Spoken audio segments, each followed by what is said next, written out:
This photograph shows the plan view of a 16 rise flared stair. The lower 6 rise are flared on the left hand side, including a bullnose starting step. This photograph shows as the stairs transitions onto the second floor and the second floor balcony.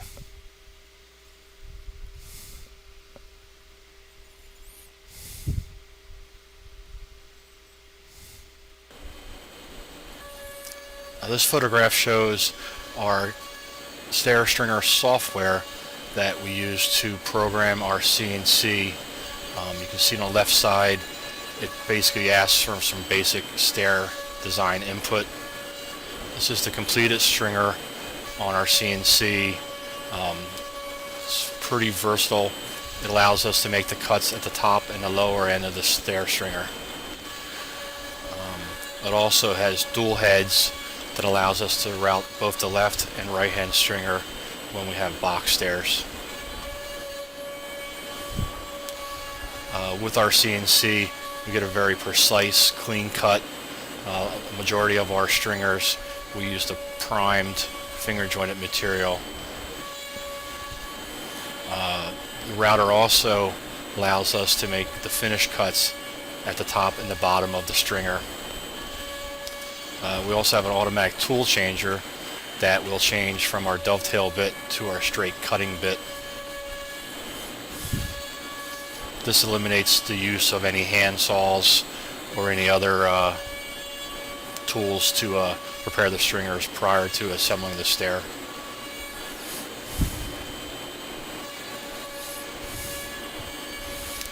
It also includes a dust collection system that literally picks up 95% of our dust as the machine is routing. The stringers are held down with a vacuum. This short video shows our open stringer with our new technique of kerfing and keying the open stringer. This video will show as the router with a 3/8 straight cut upward spiral solid carbide bit will make a series of kerfs on the lower end of the flared stair that will allow us to bend the horse or open stringer as we build the stair to form the shape of the lower end and the curve of the stair, basically to the treads and risers as we assemble it. As you watch this, you'll see the router will make a series of kerfs, and also will come back through and cut the board to a finished shape on both sides. This section's a little bit long, but it's pretty interesting to watch.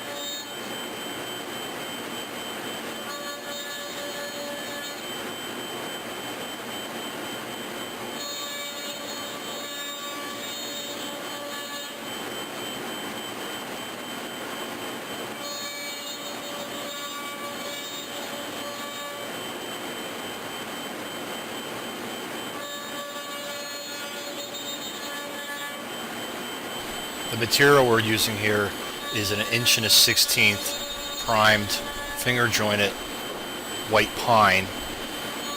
The router is making 2 passes per cut, leaving approximately 1/4 inch of solid material on the bottom side as it works its way down the board. You'll see at the end of the video and throughout the video it'll jump around and make a series of cuts. A lot of these are just locational cuts, and as you watch the total video, you'll see it as it starts to take shape near the end.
In this section of the video, as you watch the router run down the length of the open stringer, it is actually making an adjustment for the pitch change on the lower part of the stringer.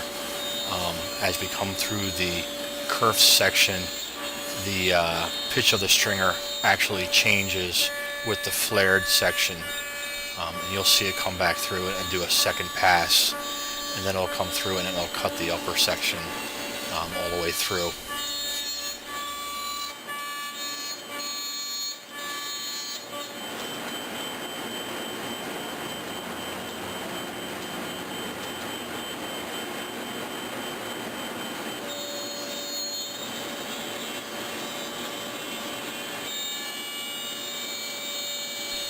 This method of kerfing and keying I researched and got out of a book by an author named Robert Rydell, approximately like 1870.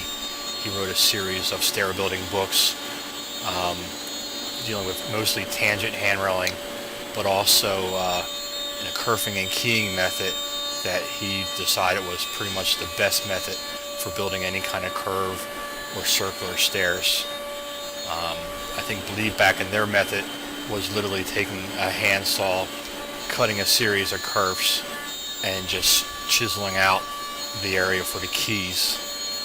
We decided just to try a 3/8 cut. I'm sure with some practice it could either be done with a 1/4 inch or a 1/2 inch cut, depending on the length of the gourd.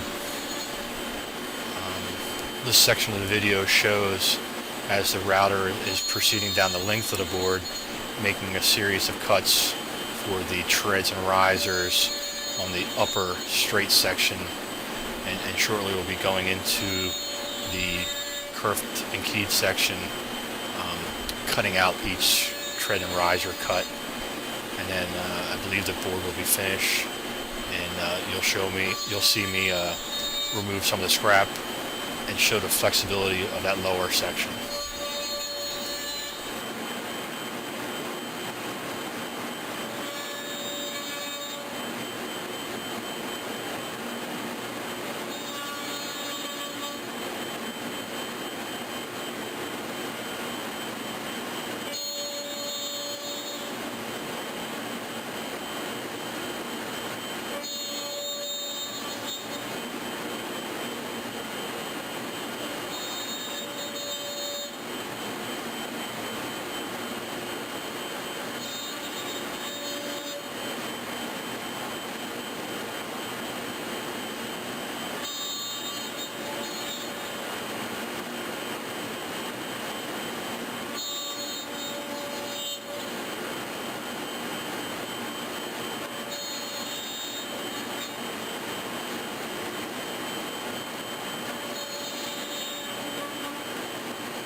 This section of the video shows a router with a 1/2 inch solid carbide spiral upcut bit I'm able to cut out the return nosings and also the stair treads for the lower curve section.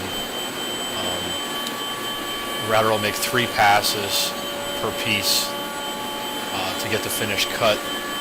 It'll leave a small little onion skin to hold the piece down with the vacuum.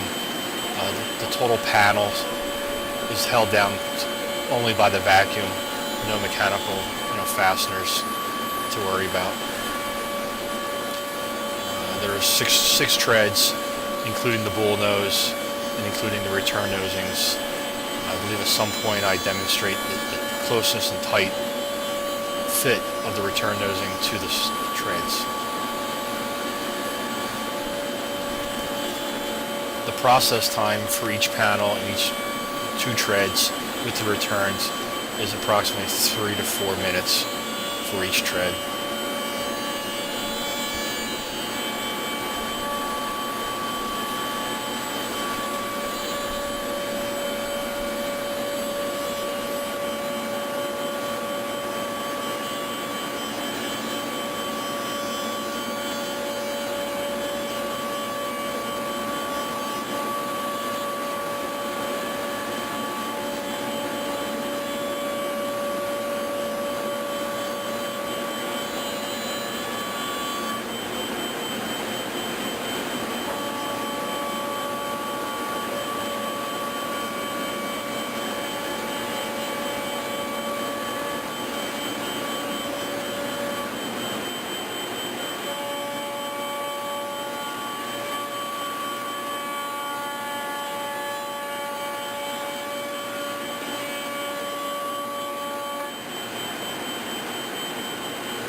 In this next section here, I'll show to the camera how tight the fit of the return nosing to the tread.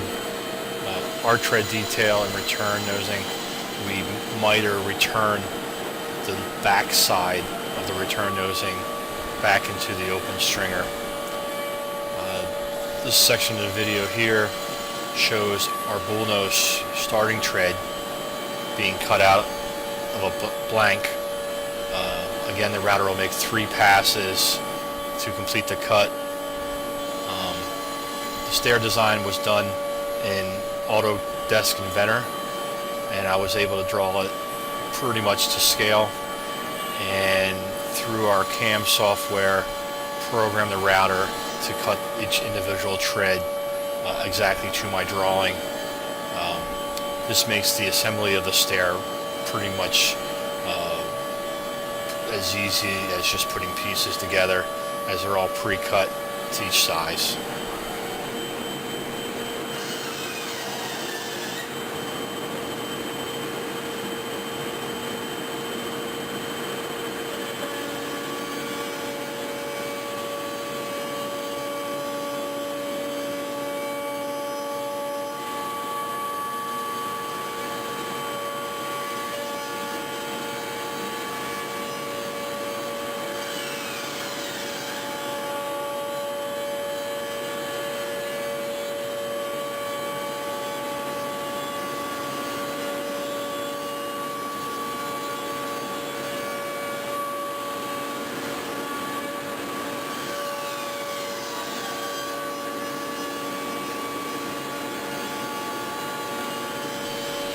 This completes the curved treads on the router, and the next series of photographs shows our guys installing the return nosings, sanding the treads finished.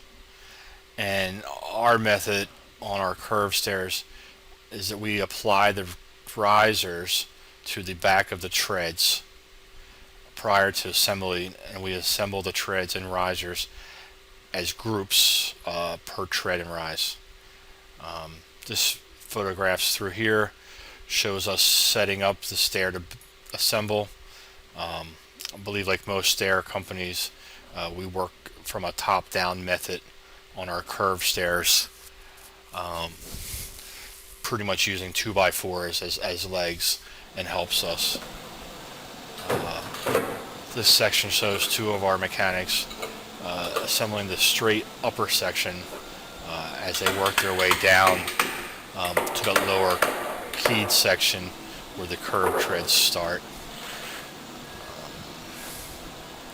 The assembly of the stair goes rather quickly as all the components are cut to size, and it's truly just a matter of assembling as you work your way down, having the open stringer and the box stringer follow the treads as they work down each individual tread and riser.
see at this point we're working ourselves down into the curved section of the flared stair.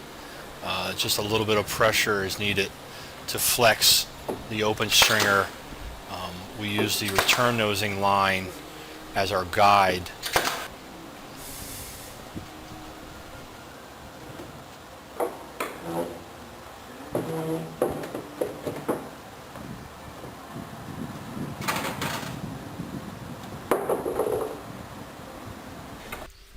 As we assemble the treads into the house stringer, we'll use a wedge to push the tread and riser into position before it is screwed.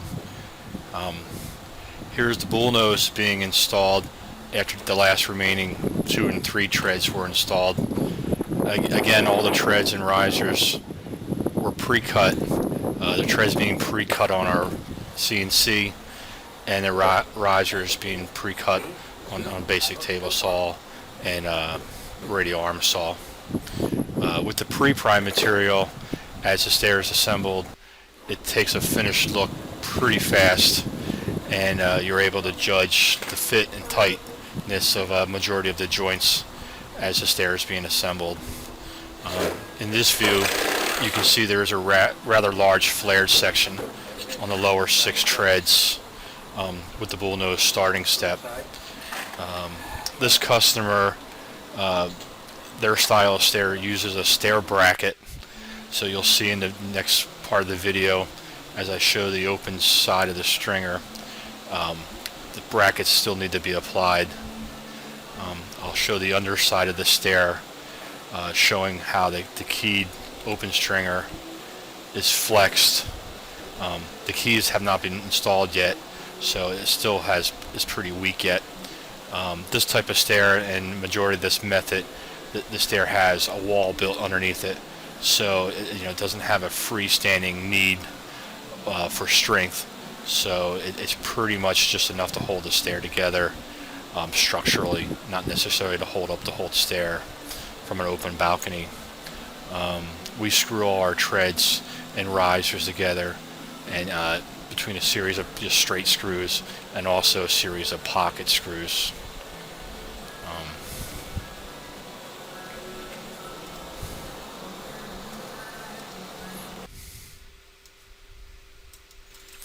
This next collection of still photographs shows the detail on the outside of the open stringer with the keys. We basically finish nail the treads and risers onto the open stringer.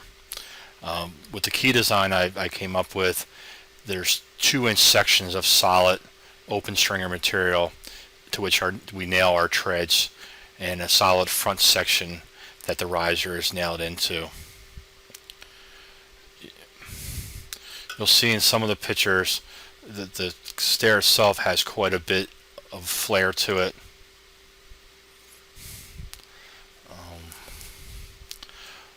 Also, the treads are standard red oak, and obviously the risers are painted.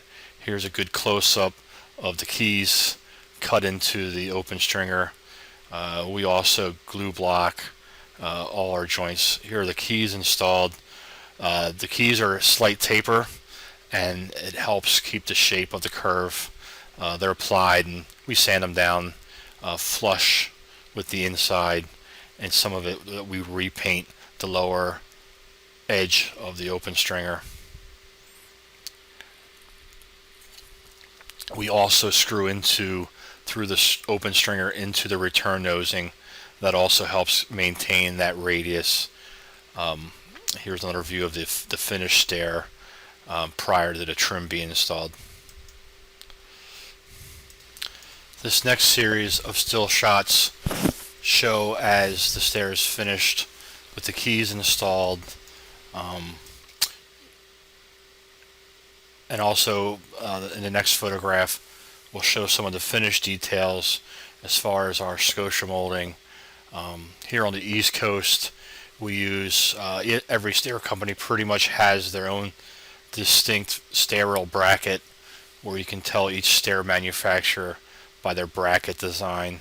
Obviously this one is our design, which is pretty basic for this area. Pretty much everything's just nailed on and the holes are puttied. Here you can see the bottom edge of the kerfed and keyed stringer filled and sanded and painted, and this is the finished stair ready for delivery to our customer. We use a plastic and an OSB cover to protect our stairs.